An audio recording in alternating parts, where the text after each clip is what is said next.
అది దానికి నిర్ధారణ ఏంటంటే రిజిస్ట్రేషన్ వెబ్సైట్లో ఈ రోజుకి కూడా యాజ్ ఆఫ్ టుడే అది 2006లోనే దాన్ని గవర్నమెంట్ ల్యాండ్ కింద చూపించారు.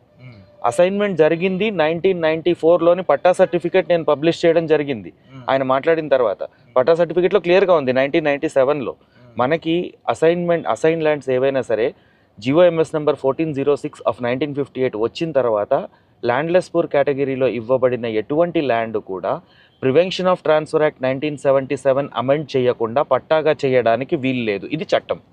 మీరు ఒక బంగారాన్ని దొంగతనం చేసుకొని వచ్చారు, ఓకేనా?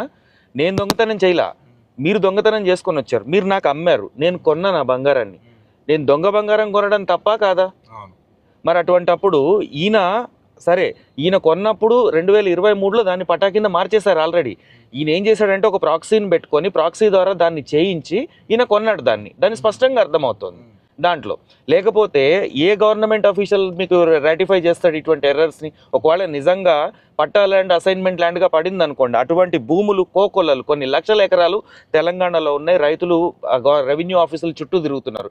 ఏ ఒక్క రిప్రజెంటేషన్కి రెస్పాన్స్ ఇచ్చిన దాఖలాలు లేవు. ఫైల్స్ కింద వేసుకొని కూర్చుంటారు తప్ప వాళ్ళు పని చేయరు. ఎంపీ నుంచో ఎమ్మెల్యే నుంచో ఫోన్లు వెళ్తే తప్ప పనులు జరగవు. మరి అటువంటిది ఈయనకి 176 ఎకరాలు పట్టా కింద ఈయన 80 ఎకరాలు కొన్నా అంటున్నాడు. 4 ఎకరాలు డిస్ప్యూట్లో ఉందని ఆయనే చెప్పాడు. 76 ఎకరాలు రిజిస్ట్రేషన్ అయిందని చెప్పాడు. ఆ రిజిస్ట్రేషన్ సంబంధించిన ఈసీలు కూడా నా దగ్గర ఉన్నాయి, అన్నీ నేను వెరిఫై చేశాను. ఈయన సగం 2023లో కొన్నాడు, సగం 2024లో కొన్నాడు. కానీ ఎలక్షన్ అఫిడవిట్లో మొత్తం చూపించి ఆ దొంగ భూమి కాదు అన్నాడు. మరి ఎలక్షన్ అఫిడవిట్లో నువ్వు 26 ఎకరాల 25 ఎకరాల 26 గుంటలు ఎంతో ఉంది, దానికి వాల్యుయేషన్ వచ్చేసి 52 లక్షలు చూపించాడు. మరి ఆయన లైవ్లో చెప్పింది ఏంది? నేను ఎకరం 10 లక్షలు పెట్టి కొన్నా అన్నాడు. మరి 2.5 కోట్లు కదా. అంటే నువ్వు ఎలక్షన్ కమిషన్ తప్పుదోవ పట్టించినావా?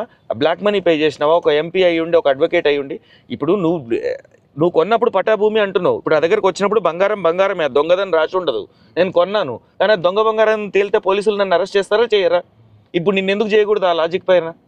నువ్వు తప్పు చేసావు కదా, నువ్వు అడ్వకేట్వి, నువ్వు పోనీ నువ్వు చదువురాని ఎమ్మెల్యేవో చదువురాని ఎంపీవో చదువుకోలేదు అనుకుంటే నేను ఒప్పుకుంటా. నువ్వు ఒక న్యాయవాది సీనియర్ వ్యక్తివి, నువ్వు ఏదైనా ఈసీ తీసి చూడవా?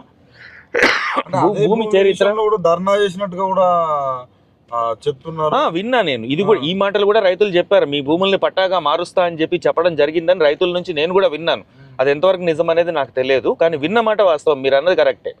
మరి ఆయన చేయించిన మాట వాస్తవం. ఆయన ఇన్ఫ్లుయెన్స్ లేనిదే జరుగుతుందని నేను అనుకోను. అందుకే నేనేం అడుగుతున్నా, నేను కలెక్టర్ని ప్రశ్నించాను ఇక్కడ. ఇప్పుడు ఆయనను కూడా డైరెక్ట్గా అనట్లే, నేను కలెక్టర్ని ప్రశ్నిస్తున్నా. ఎందుకంటే ఆయన చేసిన తప్పు. ఇప్పుడు సిమిలర్ జడ్జిమెంట్ ఒకటి ఉందండి, సివి భాస్కర్